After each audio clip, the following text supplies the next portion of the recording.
Hi and welcome to this tutorial. In this one I want to show you how you can offer our team access to your website in case you've opened a support conversation so that it will be easier for us to provide the solution for your problem. So in some cases, after opening the support conversation and having a chat with our team, it might be necessary that you provide us access to your website to further investigate and help you solve the issue. To do that, you will be able to use one of these two options found on the top side of the conversation box. So allowing site access means that you will have to generate a support token and then insert it into this section, while this option, adding FTP details, will help us fix the problem that occurs on your WordPress website using the FTP details so that we can log in to your server and fix the issue. So I'm going to go through each of them. First of all, if you choose the allowed site access option, then as you can see, a pop-up window will open where you will have to insert a support token. Now, where do you get that token from? Well, this one's pretty easy. To generate a token, what you have to do is go to your WordPress admin dashboard, go to the left sidebar and click on Drive Dashboard. This will open the dashboard, and on the top right side here, you're gonna see the support login button. Click on it and this pop-up window will open. You will have to choose a number of days here as this access token is going to be temporary. So basically you will have to choose the number of days for which our support team will have access to your website. So let's go for 3 days, for example.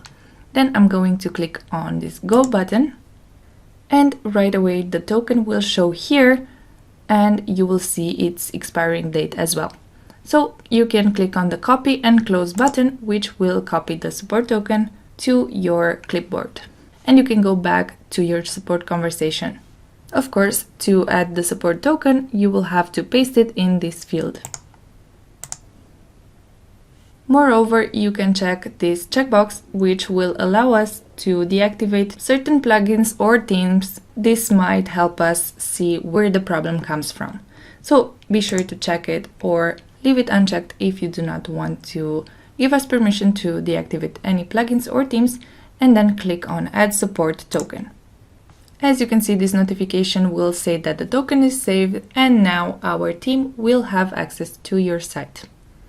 Now the second option here is using FTP details.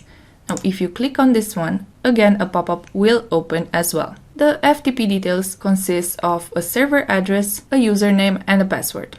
Now you may use softwares to provide you this information, such as FileZilla for example, or you can just ask your server host to provide these details to you. Usually the safest and fastest way to provide us these details is by contacting your web hosting provider and asking them directly.